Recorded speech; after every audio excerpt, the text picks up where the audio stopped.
Sex is always better in hotels. Have you noticed that, ladies and gentlemen? Sex is always better in hotels. Why is that? Is it because it's with a hooker?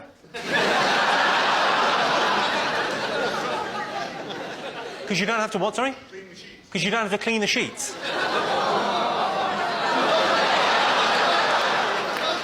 How are you fucking her that there's a whole... Maybe later, Jimmy. Maybe later. Oh, I see. A little bit of the bum sex going on. I always think you know you're doing something bad sexually. Bad in a good way. When you think we better put a towel down before that happens. You think you always know we're doing something a bit experimental. Yeah, we better just cover that first, because... Yeah, I've never done this before. It could end badly. I don't even know if you're going to make it through, but good luck, love. Sometimes doing this job, you feel very exposed. Not when I'm doing jokes, but when I'm doing an observational bit of comedy. You feel like, if no one can relate to this, I'm going to feel a fool. So, you know, share with me if you've had a similar experience. It's always embarrassing when you get an erection during a prostate exam. And they realise, hang on, you're not a real doctor.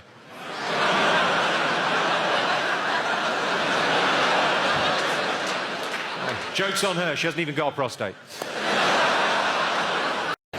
I often get asked about heckles. That's a very common question for me. People want to know, what's your favourite heckle, what's the worst heckle, that kind of thing. I was doing a gig last year on the Rapier Wit tour, the last tour, and I was doing a joke about the Paralympics. Now, when you're doing a joke about the Paralympics, you've got to be a little bit careful when you're setting up a piece of material like that you're not fuck-witted, disrespectful. So I was setting it up quite carefully. I'd got one sentence in. All I said was, my favourite event at the Paralympics. And this guy at the back of the room, quick as a fucking flash, went, "Gripple jump."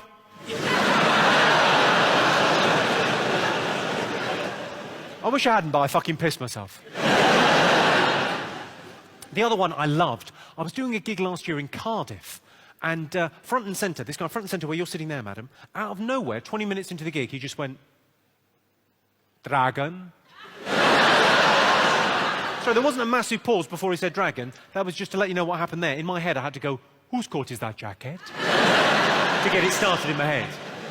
But 20 minutes in, he just went, "Dragon." I went, "What?" He went, "Dragon." I went, "Yeah, but what do you want?" He went, "I'd like a joke about a dragon, please." And he said it like I was the cunt for turning up in Wales without any dragon-based humour. So in the interval, I felt duty-bound to go and write a joke about a dragon. Do you want to hear my dragon joke? Yes. OK. 2 dragons walk into a pub. Don't panic, John, it makes sense. Brilliant.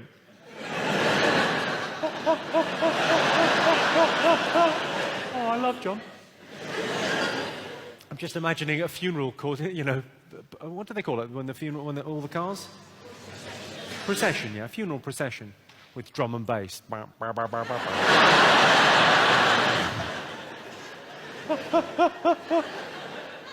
Has your hearse got blue lights underneath it? I think that'd be quite good. That looking like it was haunted.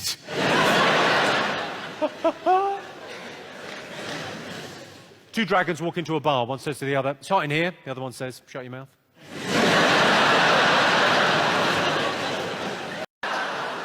So they've got everything you need for the matter in hand, quite literally, in this room. They've got a lock on the door. That's important. They've got a seat, they've got a bench, they've got a loo, they've got a sink. And they give you, when you're giving a sperm sample in a doctor's office, they give you porn. Hardcore porn. Quite a lot of arse stuff, not really to my taste, but whatever, I'll work with it. I'm a trooper.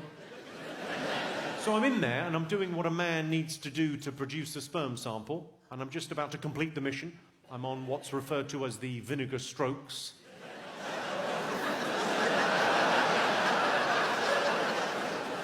When I notice out the corner of my eye, there's another drawer with porn for straight men. I had this amazing cab driver. He was driving a black cab. He was whistling, yeah, smiling, clearly having a brilliant time. He said, "I love my job. I'm my own boss. Nobody tells me what to do." I said, "Left here."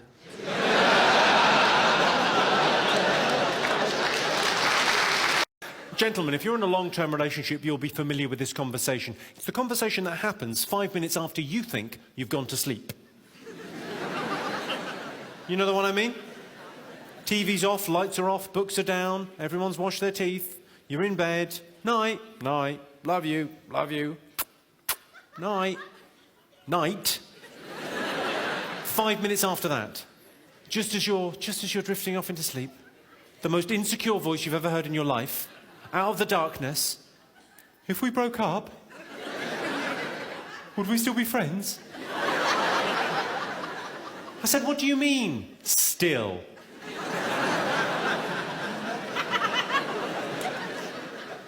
I bought my girlfriend some lingerie. It was her birthday, and she'd hinted at the stuff she wanted. So I went to, I think it was Agent Provocateur, for these fancy kind of set of pants and bra and stuff.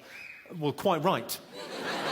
So she was quite impressed. She opened it up on her birthday morning. She was really kind of into it, and she went, oh, these are beautiful, darling. But they're not my size.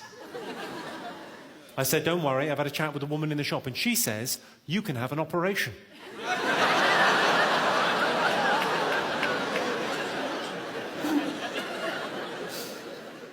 I knew I had to lose some weight in the last year. It's a very sad day for any man when his girlfriend suggests he comes on his own tits.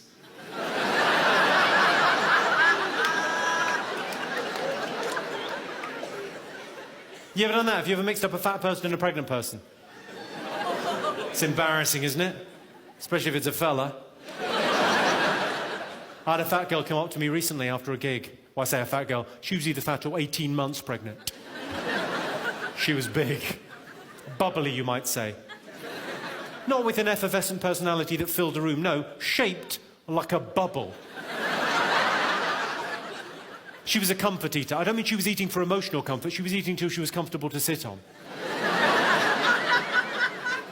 She wasn't a size 0, she was a shape 0.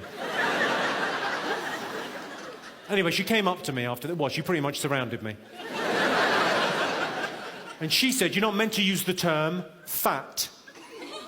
I said, you're not meant to eat cake for breakfast. You're not meant to deep fry Mars bars. And gravy isn't an energy drink.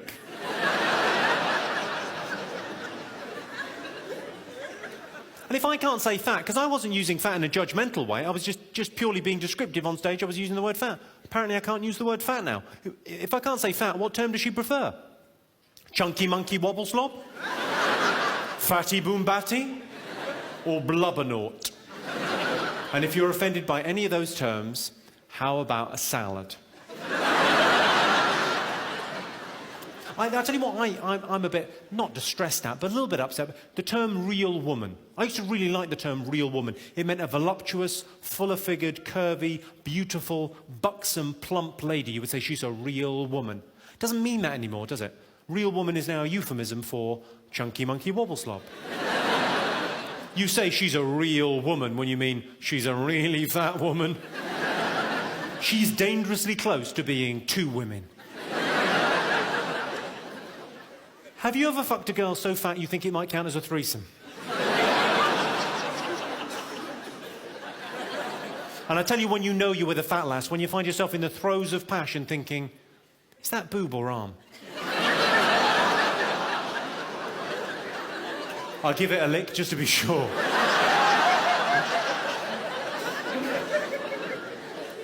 A lot of people think horizontal stripes make them look fat. No. What makes you look fat is being fat. The only horizontal stripes making you look fat are the ones in Viennetta, lasagna and sponge cake.